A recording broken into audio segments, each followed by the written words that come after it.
Hey, welcome to Life of Creation. I'm here with Kyle Bawinkel, and he is answering the 10 questions. So let's just There you jump go. into it. Question one, what does it mean to you to live a life of creation? Ooh, to live a life of creation. Let's go with what is just basically creating. I mean, any opportunity you can to make something authentic of yourself and to do something the most authentic way possible, and to constantly push yourself in every aspect of life.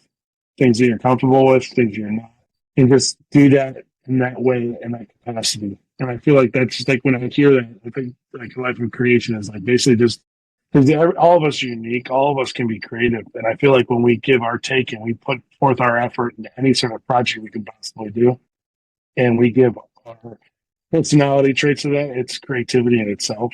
Brainstorming. I'm like, there's so many aspects that people make fun of me on a daily, my closest friends, about how I don't think before I speak a lot. I just like let it out. And I accept that about myself, and I have no problems if I say something stupid. That I meant that I said something stupid, but I also feel like that's just how I process things. And that's how some of my best ideas and some of my greatest qualities have come through that. So I kind of don't um, temper it, even though it knows the crap on my life. I just feel like it's just how I operate. So that's where I think of a life of creativity. I think that's kind of like just be who you are and put yourself constantly. That's the life of creativity. That's kind of like, at least how I see it. I nailed it. So next question. No. Well, I think that you kind of did nail it, where, we are all unique and we Yep. process things so differently. Even Yep. if it's similar, no one will ever process things the same way. Mm-hmm. And I think the most creative people have figured it out to just free up that ability to just function the way it should be. Yep. Like you were created this way, you see things this way, share that way. And I think the people who have struggle in art or struggle in these areas, it's because they're not taking their unique voice and using it. They're trying to package their voice into something that they think already has a market, or they think it's more. Change themselves. Yeah. Yeah. And nothing's worse being a Midwest born and raised. And I see this.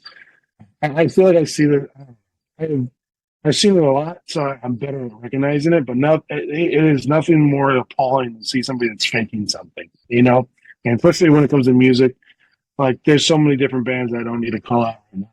You just see it from the days long. It's like, oh, that's a fake person trying to do a fake subculture, trying to dress a fake way and trying to be a fake person, and it just comes off tacky, cheesy, and whatever, like Right. unsustainably pathetic. And if, and at a certain point, I kind of want to yell from the rooftop sometimes and be like, "Yo, like, why do you like this band? Why do you like this person? This person is like just putting up a facade. They're not like the Right. real deal." But it's not my place to do that. And it's also just like it's just at the end of the day, it's like people want real. People are searching for real, and that's in every aspect of life.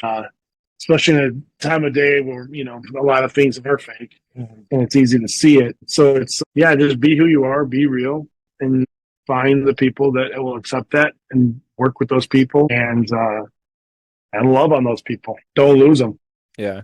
Now, being a part of, you know, the punk world, hardcore world, do you feel like that scene is better at weeding out the fake people than other genres that you may have come across? I don't know. I guess it's a good question because I really have only been a part of very just different cliques, a part of the whole overworld of the punk and like kind of Celtic world. I would say maybe yes, but I don't. I also feel like I've seen a lot of fake people come into our scene in the past couple of years, and they didn't do a good job of covering it.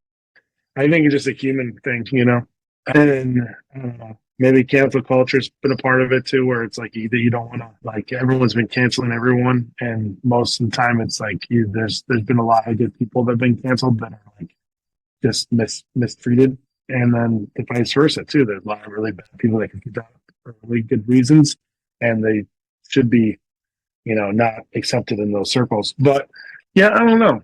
I feel like there's a lot of some cultures though that do just as good of a job. I really do. Right. I don't want to put us on a pedestal like we're like the best of doing this. I know it's pretty popular to call things out, but to be honest, I don't know if that ever actually helped us in an overall culture. Then there's some different scenes that don't call out anybody, and they obviously have some dirty laundry there, but they're thriving and probably bigger than I've seen ever will be. They're playing arenas. Yeah, exactly. I mean, the metalhead scene is insane. Dude, they've been accepting neo Nazis since the day one. So, I mean, I don't know. It's a part of like the subgenres in a lot of ways, So it's kind of like, I don't know. It's a whole other conversation, I guess. Yeah, we won't get into that. That's too late. Yeah, It's too late yeah. for that.